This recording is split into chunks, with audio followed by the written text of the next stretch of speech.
오늘 읽을 말씀은 민수기 4장에서 5장까지입니다. 4장. 여호와께서 모세와 아론에게 말씀하셨습니다. 레위 자손 가운데 고핫 자손의 가문별, 가족별 인구를 조사하여라. 회막에서 일하러 나올 수 있는 30세부터 50세까지의 남자들을 모두 조사하여라. 고핫 족속이 회막에서 할 일은 지성소를 관리하는 것이다. 진영이 이동할 때는 아론과 그 아들들이 들어가서 칸막이 휘장을 걷어 증거계를 덮도록 한다. 그리고 그 위에 해달의 가죽으로 된 덮개로 덮고 그 위에 순청색 천을 펴고 운반용 채를 끼운다. 진설병을 위한 탁자 위에는 청색 천을 펼쳐서 그 위에 접시들과 대접들과 그릇들과 전제를 위한 잔들을 놓고 또 항상 그 위에 있어야 하는 진설병을 놓는다. 그리고 그 위에 홍색천을 펴고 해달 가죽 덮개로 덮은 뒤에 운반용 채를 끼운다. 그런 다음에는 청색천을 가져다가 등잔 받침대와 등잔들과 거기에 사용되는 집게들과 불똥 그릇과 그것에 쓰이는 기름을 담는 모든 그릇을 싼다.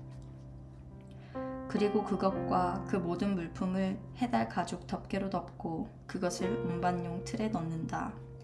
또 금제단 위에 청색천을 펼쳐 그것을 해달 가죽 덮개로 덮고 운반용 채를 끼운다. 성소에서 일할 때 쓰는 모든 물품들을 가져다가 청색천으로 싸서 해달 가죽 덮개로 덮고 운반용 틀에 넣는다. 청동 제단은 재를 버리고 그 위에 자주색 천을 편다. 그리고 그 위에 그것과 관련해서 사용하는 모든 물품들, 곧 불똥 그릇들과 고기 갈고리들과 부삽들과 대야들을 비롯한 제단과 관련된 모든 물품들을 그 위에 둔다. 그 위에 해달 가죽 덮개를 덮고 운반용 채를 끼운다.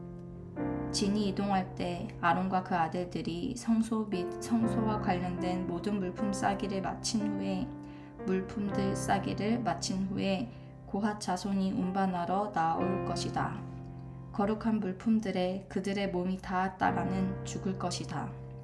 이것들이 회막에서 고핫 자손 족속들이 질 짐이다. 아론의 아들인 제사장 엘르아살이 감독할 것은 등잔의 기름과 향품과 정기적인 곡식 제사와 기름 부음을 위해 쓰는 기름이다. 그는 성막과 그 안에 있는 모든 것들, 성소와 그 물품들을 감독해야 한다. 여호와께서 모세와 아론에게 말씀하셨습니다. 레위 사람들 가운데서 고핫 가문의 지파가 끊어지지 않게 하여라. 아론과 그 아들들은 각 사람에게 각자의 일과 짐을 일일이 지시해 주어야 한다. 그래야 그들이 지성소에 다가갈 때 죽지 않고 생명을 유지할 것이다. 죽지 않으려거든 그들은 한순간이라도 거룩한 것들을 보아서는 안 된다. 여호와께서 모세에게 말씀하셨습니다. 게르손 족속도 그 가문별, 가족별에 따라 인구를 조사하여라. 회막에서 일하러 나올 수 있는 30세부터 50세까지의 남자들을 모두 등록시켜라. 게르손 족속이 일하고 운반할 일들은 다음과 같다. 성막의 휘장과 회막과 그 덮개와 그 위에 해달 가죽 덮개와 회막 입구의 휘장과 뜰의 널빤지와 성막과 제단을 둘러싼 뜰문 입구의 휘장과 거기에 사용되는 줄과 거기에 관련된 일들에 사용되는 모든 물품들이다. 이와 관련해서 해야 할 모든 일들을 그들이 해야 한다. 짐과 일에 관한 게르손 자손의 모든 일들은 아론과 그 아들들의 지시에 따라야 한다. 너희는 각자의 임무와 관련해 그들의 짐들을 맡기도록 하여라. 이 일들은 아론의 아들인 제사장 이다말의 감독 아래 게르손 자손의 가족들이 회막에서 하는 일이다. 므라리 족속을 그 가문별, 가족별 인구를 조사하여라. 회막에서 일하러 나올 수 있는 30세 이상, 50세 이하의 남자들을 모두 등록시켜라. 그들이 회막에서의 사역을 위해 운반해야 할 것들은 성막의 널빤지들과 가로대들과 기둥들과 받침대들과 뜰 둘레 기둥들과 그 받침대들과 말뚝들과 줄들과 그것들에 관계된 모든 물품들과 도구들이다. 그들 각자가 운반해야 할 물품들을 이름까지 밝혀서 정해주어라. 이 모든 일들은 아론의 아들인 제사장 이다말의 감독 아래 무라리 자손의 가족들이 회막에서 해야 할 일이다. 모세와 아론과 회중의 지도자들이 가문별, 가족별에 따라 고핫 자손을 등록시켰습니다. 회막에 일하러 나올 수 있는 30세 이상 50세 이하의 모든 남자들을 그들의 가문에 따라 등록한 수가 2,750명이었습니다. 이것이 회막에서 일할 고핫 자손 가족의 수입니다. 여호와의 명령대로 모세와 아론이 등록시켰습니다. 가문별, 가족별로 등록된 게르손 자손의 수는 회막에서 일하러 나올 수 있는 30세 이상 50세 이하의 모든 남자들로 가문별, 가족별로 등록한 수가 2,630명이었습니다.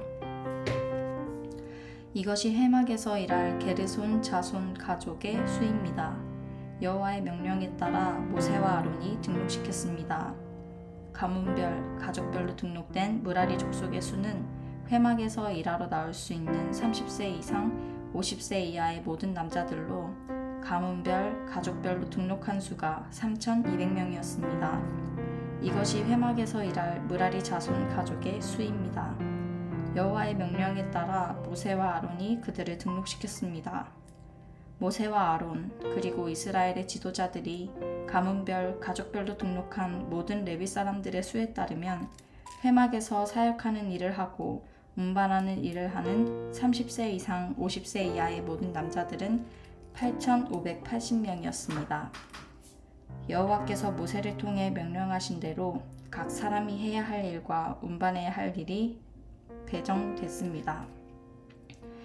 이렇게 모세는 여호와께서 명령하신 대로 그들을 등록시켰습니다. 5장 여호와께서 모세에게 말씀하셨습니다. 이스라엘 백성들에게 명령해서 나병 환자나 유출병이 있는 사람이나 시체로 인해 부정하게 된 사람을 모두 진 밖으로 내보내게 하여라. 남자든 여자든 가리지 말고 내보내라. 그들을 진 밖으로 내보내라. 그래서 내가 그들과 함께 한 진을 더럽히지 않게 하여라. 이스라엘 백성들은 그렇게 했습니다. 그들이 그런 사람들을 진 밖으로 내보냈습니다. 여호와께서 모세에게 명하신 대로 이스라엘 자손들이 했습니다. 여호와께서 모세에게 말씀하셨습니다. 이스라엘 자손에게 말하여라. 남자든 여자든 누구에겐가 어떤 방식으로든 잘못을 저질러 여호와께 신실하지 못하게 되면 그 사람은 죄가 있으니 자기가 저지른 죄를 고백해야 한다. 그는 자신이 해를 끼친 것의 가치에 5분의 1을 더해 해를 끼친 사람에게 돌려주어야 한다. 만약 그 사람이 그 잘못에 대한 보상을 받을 만한 가까운 친척이 없다면 그 보상은 여호와께 돌아가 제사장에게 속하게 된다. 그는 속죄를 위해 순양을 더해 그것을 제사장에게 바치고 제사장이 그를 위해 그것으로 속죄할 것이다. 이스라엘 백성들이 제사장에게 가져오는 모든 거룩한 예물들은 다 그의 것이 된다. 각 사람이 준비한 거룩한 예물은 다 각자의 것이지만 제사장에게 드린 것은 제사장의 것이 된다. 여호와께서 모세에게 말씀하셨습니다.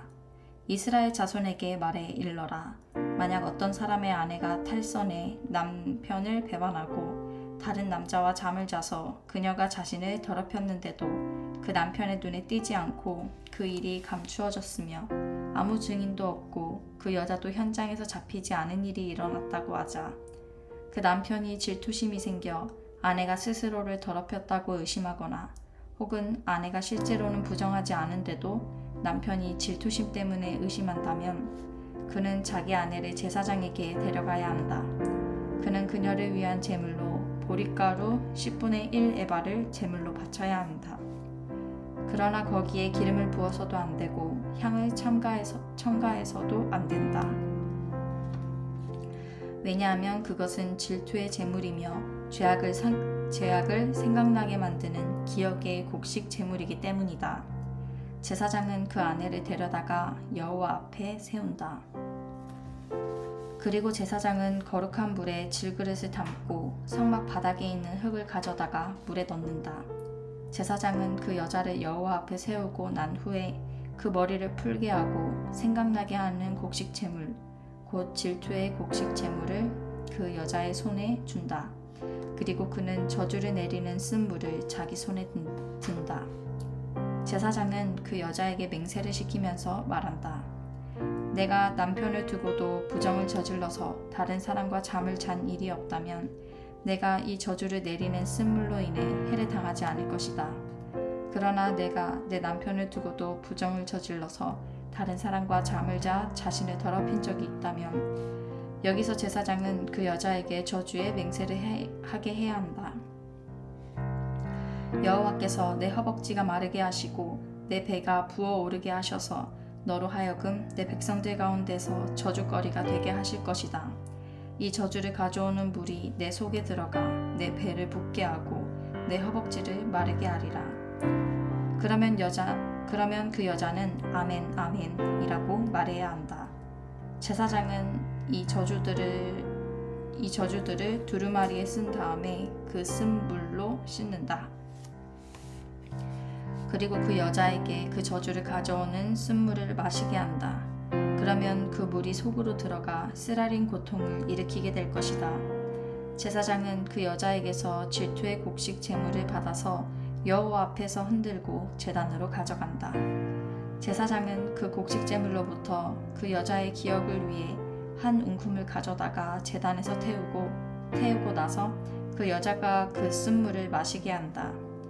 그가 그 여자에게 마시게 했을 때 만약 그 여자가 자기 남편을 배반하고 자신을 더럽혔다면 그 저주를 가져오는 물이 속에서 쓰라린 고통을 일으킬 것이며 배가 붓고 허벅지가 마르게 될 것이며 그 여자는 자기 백성들 가운데서 저주거리가 될 것이다. 그러나 만약 그 여자가 스스로를 더럽힌 적이 없고 정결하면 아무런 해를 입지 않을 것이며 아이를 가질 수 있게 될 것이다. 이것은 질투에 대한 법으로서 여자가 탈선해 남편을 배반하고 자신을 더럽혔을 경우에 적용된다. 혹은 남자가 질투심이 일어 자기 아내를 의심할 때 적용된다. 제사장은 그 여자를 여호와 앞에 세우고 이 법을 모두 시행해야 한다. 그 남편은 죄로부터 깨끗하게 될 것이지만 그 아내는 자신의 죄값을 치러야 하기 때문이다.